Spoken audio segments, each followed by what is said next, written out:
বর্তমান সরকার সম্পূর্ণভাবে অবৈধ। অবশ্যই সেনাবাহিনীকে ক্ষমতা গ্রহণ করতে হবে এবং সেনাবাহিনী ক্ষমতা গ্রহণ করে সেনাবাহিনীকে সুষ্ঠু নির্বাচনের ইমিডিয়েট ব্যবস্থা করতে হবে।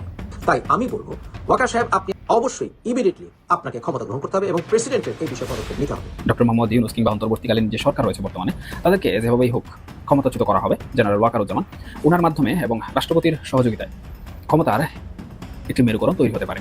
শেখ হাসিনা, যিনি আওয়ামী লীগের সভানেত্রী হিসেবে দায়িত্বরত রয়েছেন, ওনাকে দেশে ফিরিয়ে আনার একটি নীল নকশা করছে। 7 ডিসেম্বর বাংলাদেশে শেখ হাসিনা ফিরবে।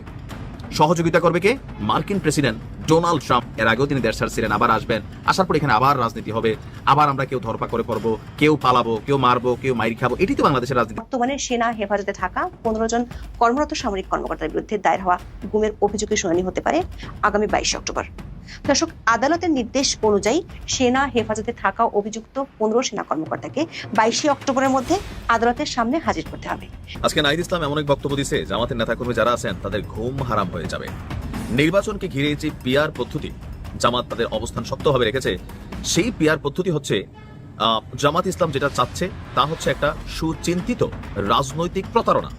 তার মানে কি জামাত রাজনৈতিকভাবে প্রতারক একটা দল? আপনি নিউট্রালিটি প্রমাণ করেছেন, যথেষ্ট সহ্য ক্ষমতা দেখিয়েছেন, তাই এখন আর আমি বলবো আপনার নিশ্চুপ থাকার সময় নেই। তাই জাতির বৃহত্তর স্বার্থে এবং বাংলাদেশ সেনাবাহিনীকে টুকরো টুকরো হয়ে যাওয়া থেকে রক্ষা করতে অবশ্যই ইমিডিয়েটলি আপনাকে ক্ষমতা গ্রহণ করতে হবে এবং প্রেসিডেন্টের এই বিষয়ে পদক্ষেপ নিতে হবে। এই সরকার কোনোভাবেই দেশীয় এবং আন্তর্জাতিক কোনো আইনে বৈধতা প্রমাণ করতে পারবে না। যে বর্তমান সরকারের কোনো রকম বৈধতা নেই নির্বাচন অনুষ্ঠিত করার, কোনোভাবেই না। এবং নির্বাচন অনুষ্ঠিত করলে পরবর্তীতে কোনো সরকার এলে নির্বাচিত হয়ে সেই সরকারও এই নির্বাচন প্রক্রিয়াকে বৈধতা দেওয়ার ক্ষমতা রাখে না। কারণ হচ্ছে এই সরকার জোরপূর্বকভাবে একটি বৃহৎ রাজনৈতিক দলকে নির্বাচন প্রক্রিয়ার বাইরে রাখতে চাচ্ছে। যারা নির্বাচনে আসবে না ভিন্ন কথা, কিন্তু যারা আসতে পারবে না সেটা কেন পার্থক্য আছে। যারা অন্যায় করবে তাদের বিচার প্রক্রিয়া হোক, কিন্তু বিচার প্রক্রিয়া সুষ্ঠু হওয়ার কোনো সম্ভাবনা নেই। কারণ এই যে ট্রাইব্যুনাল গঠন করা হয়েছে, সেই ট্রাইব্যুনাল সম্পূর্ণভাবে রাজনৈতিক উদ্দেশ্য প্রণোদিত, কারণ সেখানে জামাতি তাজুল ঘাড়ে চেপে বসে আছে। তাই এই বিচার প্রক্রিয়াকে কোনো মতে মেনে নেওয়া যায় না। এমনকি এই ট্রাইব্যুনালে একজন বিচারপতি আছে যে জাতীয়তাবাদী আইনজীবীর নেতা ছিল। এই সকল প্রক্রিয়ায় যেখানে গণতান্ত্রিক প্রক্রিয়া ধ্বংস হয়ে গেছে, যেখানে বাক স্বাধীনতা বলতে কিচ্ছু নাই, ইউনুসের সমালোচনা করলে জেলে যেতে হয়, মুক্তভাবে কথা বলতে গেলে জেলে যেতে হয়, যেখানে স্বাধীনতা সর্বভৌত ভুল উল্টিত হচ্ছে, যেখানে বিদেশি সেনারা আমাদের চট্টগ্রামে ভরে গেছে, যেখানে দেখা যাচ্ছে যে বাংলাদেশ বিভিন্ন রকমের চুক্তি করতে যাচ্ছে, যেখানে কিনা বাংলাদেশের ইজ্জত নষ্ট হচ্ছে, আন্তর্জাতিক বিভিন্ন ক্ষেত্রে বাংলাদেশের প্রেস্টিজ ধ্বংস হচ্ছে, যেখানে জাতিসংঘের আইন ভঙ্গ করে সেখানে রাজনৈতিক নেতাদেরকে নিয়ে যাওয়া হয়েছে সেই জাতিসংঘের সভায়, যারা কিনা জাতিসংঘের ডেলিগেট পর্যন্ত বাংলাদেশের নয়। সকল ক্ষেত্রেই বাংলাদেশকে ধ্বংস করার পরিকল্পনা চূড়ান্ত আকার ধারণ করেছে। তাই অল ইনক্লুসিভ নির্বাচন করতে হলে এবং নির্বাচন গ্রহণযোগ্য হতে হলে বাংলাদেশের সংবিধানের ছোঁয়া থাকতে হবে। নাহলে এখানে রাষ্ট্রপতি কেন বসে আছেন? রাষ্ট্রপতির দায়িত্ব আছে, সেনাবাহিনীর প্রধানের দায়িত্ব, ওয়াকারের দায়িত্ব আছে একটি সুষ্ঠু নির্বাচন হোল্ড করা। আপনারা জানেন, আমি এবং আমরা যারা এরশাদ বিরোধী আন্দোলনে আমরা যুক্ত ছিলাম, আমরা সেনাবাহিনীর শাসন পছন্দ করি না। কিন্তু জাতির এই ক্রান্তি লগ্নে একটি সুষ্ঠু নির্বাচন হতে হলে, নির্বাচনের পরিবেশ সৃষ্টি করতে হলে অবশ্যই সেনাবাহিনীকে ক্ষমতা গ্রহণ করতে হবে এবং সেনাবাহিনী ক্ষমতা গ্রহণ করে সেনাবাহিনীকে সুষ্ঠু নির্বাচনের ইমিডিয়েট ব্যবস্থা করতে হবে। সেটা সেনাবাহিনী ছাড়া হবে না। বাংলাদেশে তাণ্ডব হবে, কারণ এনসিপি বিভিন্নভাবে হুঙ্কার দেওয়া শুরু করেছে। যদিও তারা কোনো গণ অভ্যুত্থান, মানুষকে বোকা বানানোর আর কোনো প্রক্রিয়া তাদের হাতে নেই, তাদের সে ক্ষমতাও নেই। তারা এখন নিজেদের বাবা প্রাপণ পরাণ বাঁচার অবস্থায় আছে। তাই আমি বলবো ওয়াকার সাহেব, আপনি আপনার নিউট্রালিটি প্রমাণ করেছেন, যথেষ্ট সহ্য ক্ষমতা দেখিয়েছেন, তাই এখন আর আমি বলবো আপনার নিশ্চুপ থাকার সময় নেই। আপনি আমাদেরকে বলেছিলেন যে আপনার উপর আস্থা রাখতে এবং আপনি 18 মাসের একটি কথা বলেছেন, সেই 18 মাস অপেক্ষা করতে গেলে দেশের 12টা বাঁচবে। তাই জাতির বৃহত্তর স্বার্থে এবং বাংলাদেশ সেনাবাহিনীকে টুকরো টুকরো হয়ে যাওয়া থেকে রক্ষা করতে অবশ্যই ইমিডিয়েটলি আপনাকে ক্ষমতা গ্রহণ করতে হবে এবং প্রেসিডেন্টের এই বিষয়ে পদক্ষেপ নিতে হবে। প্রয়োজনে আপনারা যেখানে শিরিনকে লুকিয়ে রেখেছেন সেখান থেকে শিরিনকে বের করে নিয়ে আসুন। যে কোনোভাবেই হোক বর্তমানে এই নির্বাচন এই সরকারের অধীনে অনুষ্ঠিত হলে গণঅভ্যুত্থানের মাধ্যমে ফেলে দেওয়া হবে। অতএব আমি বলবো বাংলাদেশের বৃহত্তর স্বার্থে, শান্তি রক্ষার অর্থে অবশ্যই সেনাবাহিনী ক্ষমতা গ্রহণ করুন, একটি জাতীয় সরকার গঠন করুন এবং নির্বাচন দিন। ভয় পাবেন না, জাতি আপনার সাথে আছে। সমগ্র বাংলাদেশের নাভিশ্বাস হচ্ছে বাংলাদেশ আর সহ্য করবেন এই সকল অরাজকতা, ওদের ক্ষমতা নেই কিছু বলার। এবং আপনি প্রমাণ করেছেন আপনি নিউট্রাল। জেনারেল ওয়াকারকে বলছি, আমরা আপনার সাথে আছি। Tech power now, now is now. প্রত্যেক সময় সবচেয়ে বেশি আলোচিত এই মামলায় বর্তমানে সেনা হেফাজতে থাকা 15 জন কর্মরত সামরিক কর্মকর্তার বিরুদ্ধে দায়ের হওয়া গুমের অভিযোগের শুনানি হতে পারে আগামী 22 অক্টোবর। কারণ এরই মধ্যে এই মামলায় অভিযুক্ত সাবেক ও বর্তমান মিলে 25 সেনা কর্মকর্তা সহ মোট 30 জনকে আন্তর্জাতিক অপরাধ ট্রাইব্যুনাল 22 অক্টোবর আদালতের সামনে হাজিরার নির্দেশ দিয়েছেন।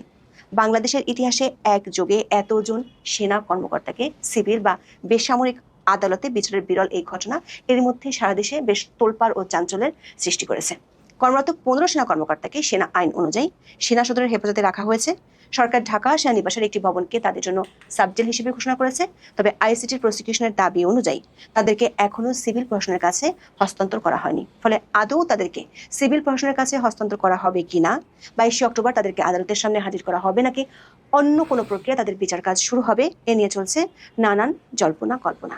সেনাবাহিনীর একাধিক সূত্রে জানা গেছে এই 15 সেনা কর্মকর্তার বিচার শেষ না হওয়া পর্যন্ত সেনাবাহিনীর হেফাজতে থাকবে, এটা মোটামুটি নিশ্চিত। এখন সেনা নাকি আইসিটি কোন আইনে তাদের বিচার হবে এবং আদালতের সম্মুখে নাকি ভার্চুয়াল ট্রায়ালের মাধ্যমে বিচার কাজ চলবে তা নিয়ে সরকার ও সেনাবাহিনীর উচ্চ পর্যায়ে আলোচনা চলছে।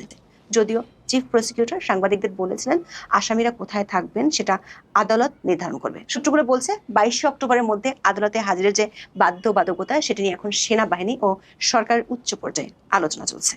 সেনাবাহিনীর পক্ষ থেকে অভিযুক্তদের বিচার সেনা আইনে করার পক্ষে মত দেওয়া হয়েছে।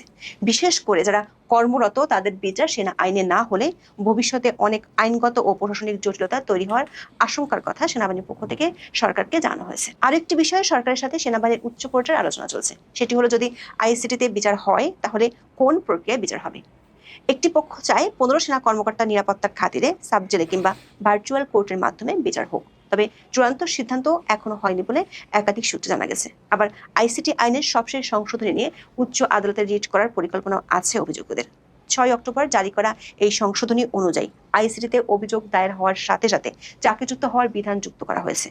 এখন যদি রিট করা হয় এবং রিটের রুলের আদেশ অভিযুক্তদের পক্ষে গেলে আইসিটিতে বিচারের প্রক্রিয়া প্রশ্নের মুখে পড়ে যেতে পারে। সূত্রগুলো বলছে সরকার ও সেনাবাহিনীর মধ্যে বিষয়টি নিয়ে বেশ কয়েকটি উচ্চ পর্যায়ের বৈঠক হয়েছে। প্রসিকিউশন প্রথম দিকে বেশ তৎপর থাকলেও পরে আর কথা বলতে দেখা যায়নি। উল্টো 16 অক্টোবর আদালতে চিফ প্রসিকিউটর সেনাবাহিনীর পক্ষে কথা বলেছেন জুলাই আন্দোলনে মিরপুরে পুলিশ যখন ছাত্রদের গুলি করে মারছিল, মাঝখানে সেনাবাহিনী দাঁড়িয়ে উল্টো পুলিশ বাহিনীর উপর ফাঁকা গুলিবর্ষণ করে তাদের ডিসপার্স বা ছত্রভঙ্গ করেছেন। 4 দিন আগে যিনি সেনাবাহিনীর গ্রেপ্তারি ক্ষমতা নিয়ে প্রশ্ন তুলেছিলেন তিনি আদালতে বলেছেন সাবেক প্রধানমন্ত্রী শেখ হাসিনা একমাত্র সেনাবাহিনীকে অপরাধ সংগঠনে ব্যবহার করতে পারেননি। হঠাৎ করে বাংলাদেশের রাজনৈতিক প্রেক্ষাপট পরিবর্তন হওয়া শুরু হয়েছে। যেই রাজনৈতিক দল এনসিপিকে আমরা একসময় ভাবতাম সরকারের কিংস পার্টি, বাট সময়ের ব্যবধানে এই ধারণা থেকে সকলে বের হয়ে এসেছে, কারণ ইউনূস সরকারকে নিয়ে আপনার এনসিপির যে অবস্থান সেটা এখন অনেকটাই পরিষ্কার। আর গেল জুলাই সনদ স্বাক্ষরে এনসিপির অনুপস্থিতি ভিন্ন বার্তা দিয়েছে। এরপর আমরা ভাবতাম এক সময় যে এই এনসিপি হচ্ছে জামাতের টিম বি। দীর্ঘ সময় ধরে এনসিপির যত দাবি দেওয়া আন্দোলন, যে কোনো মাঠের ঘটনায় শক্তি প্রদর্শন বলেন, যে কোনো অ্যাক্টিভিটিস বলেন, জামাতের সাপোর্ট ছাড়া এনসিপি অনেকাংশেই কোণঠাসা ছিল। আজকে হঠাৎ করে নাগরিক পার্টির আহ্বায়ক নাহিদ ইসলাম যে বক্তব্য দিয়েছেন, এই বক্তব্যকে কেন্দ্র করে এখন মাঠে ঝড় উঠেছে।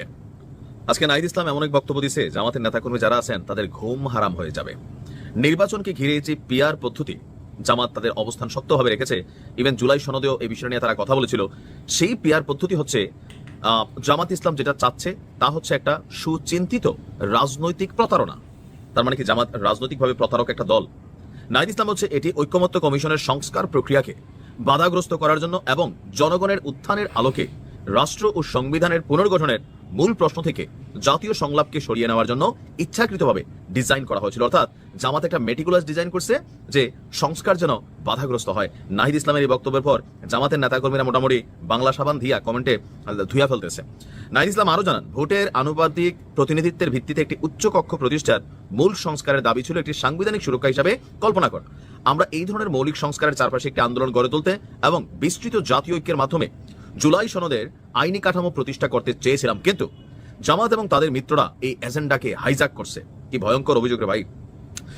বলছে যে এটিকে একটি কারিগরি পিআর ইস্যুতে পরিণত করেছে এবং তাদের সংকীর্ণ যে দলীয় অবস্থান আছে দলীয় স্বার্থের জন্য দর কষাকষির হাতিয়ার হিসাবে ব্যবহার করেছে। জামাতের উদ্দেশ্য কখনোই সংস্কার ছিল না, এটি ছিল কারচুপি। জামাত ইসলামী জুলাই উত্থানের আগে বা পরে কখনোই সংস্কারের আলোচনায় অংশ নেয়নি। আমরা এই জায়গাতে একটু থামি। তাহলে এই যে সংস্কার কমিশনে যাইতো, বাইরে এসে টেলিভিশনে বক্তব্য দিত, তাহলে ভিতরে কি তারা গিয়া করিডোরে হাঁটতো বা বারান্দায় বসে চাটা খাইতো? মানে কেন আসলে এখন তো এটা এরকমই মনে হচ্ছে। নাহিদ ইসলাম বলছে তারা কোনো মৌলিক প্রস্তাব, সাংবিধানিক দৃষ্টিভঙ্গি বা গণতান্ত্রিক প্রজাতন্ত্রের প্রতি কোনো প্রতিশ্রুতি দেয়নি।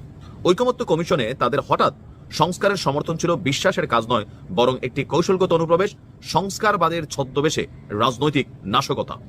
বাংলাদেশের জনগণ এই প্রতারণা স্পষ্টভাবে বুঝতে পেরেছে, দাবি করে তার বক্তব্য, সত্যের প্রতি জাগ্রত হয়েছে আর মিথ্যা সংস্কারবাদী বা কারসাজিদের দ্বারা প্রতারিত হবে না। এরপর তিনি বলছেন যে মহান স্রষ্টা এই ভূখণ্ডের সার্বভৌম জনগণ অসৎ সুবিধাবাদী নৈতিকভাবে দেউলিয়া শক্তিগুলোকে তাদের উপর শাসন করতে দেবে না। আমি এই জায়গাতে খুবই সারপ্রাইজ হয়েছি, যেমন হঠাৎ করে কি হইলো, সর্বশেষ যেই দলটা থেকে একটু ব্যাকআপ পাইতো এটা হচ্ছে জামাত ইসলাম। এখন কি মানে জামাতের কাজ শেষ নাকি এনসিপির কাজ শেষ যে এত বড় অভিযোগ আজকে দলটির পক্ষ থেকে আসছে? জামাতের কর্মীরা কি মনে করছেন কমেন্টে লিখতে পারুন।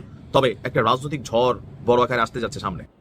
আবার শেখ হাসিনার সাম্প্রতিক সময়ে যে বক্তব্যগুলো দেন সেখানে তিনি কিন্তু কঠিন বিচারের বক্তব্য দেন, যদিও এগুলো গণমাধ্যমে এখন প্রচার করা হচ্ছে না আইনের কারণে।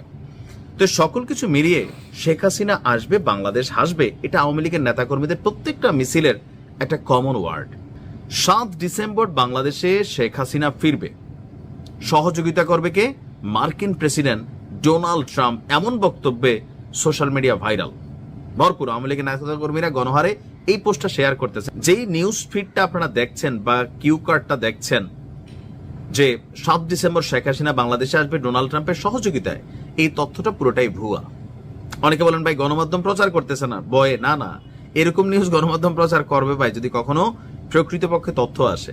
ইকবাল টিভি নামক একটা ফেসবুক পেজ, আবার এটা আমি যার কাছ থেকে পাইছি আমার পরিচিত, আমি দেখছি ইকবাল টিভি, আবার জানিনা টিভি আছে, অমুক টিভি আছে, তমুক টিভি আছে, আপনি এগুলা কামবেলা আছে, কালবেলা, কামবেলা, যমুনা, জানিনা, মানে এরকম অনেক টিভি আছে ভাই। এগুলো কিন্তু অরিজিনাল টিভি না, লোগোটুকু কাছাকাছি, নামটা দেখবেন এমন ভাবে লেখে, আপনি দেখে শেয়ার করে দিচ্ছেন কেন?